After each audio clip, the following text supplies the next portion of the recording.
Isang pamilya na nakatira sa isang baro-baro.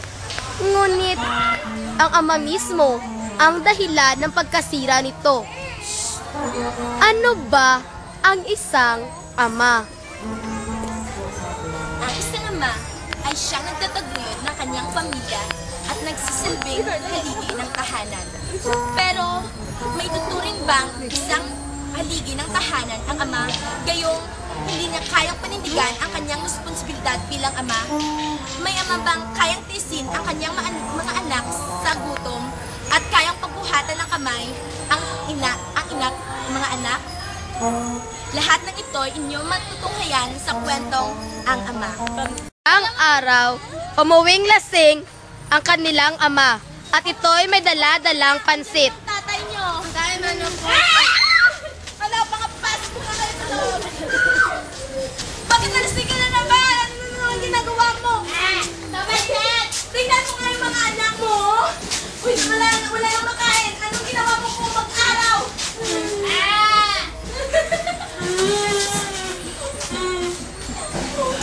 Puro ka na lang lasing! Ano yung ginawa mo?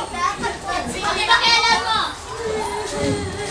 Mga napana, huwag na kayong umiyak. Asan si Moy Moy pala? Asan si Moy Moy? Hindi ko alam, mami. Moy Moy? Moy Moy? Ay, gusto na po ako. Gusto ko na po kumain. Bakit andyan ka? Natatakot po kasi ako kay tatay. Huwag kang matakot na lang. Hindi kasi sabda ng tatay mo. O, ayan na pa daw. May pansin ng tatay niyo. May pansin! Dahan-dahan ng mga anak, ha? Mga anak, tandaan lang. Magati-hati kayo dyan. Bibigyan mo naman ako. Habang masayang nagkakasiyahan at nagkakakain ang mga anak, ay biglang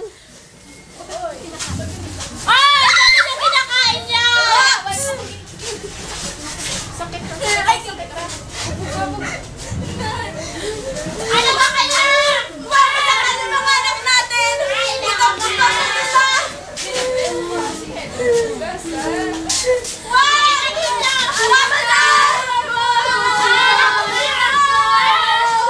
Tama na yan!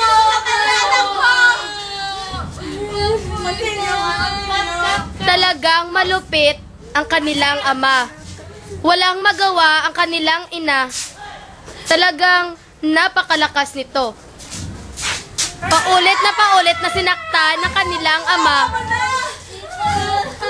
ang kanilang kapatid. Hanggat isang araw, namatay si Moy Moy.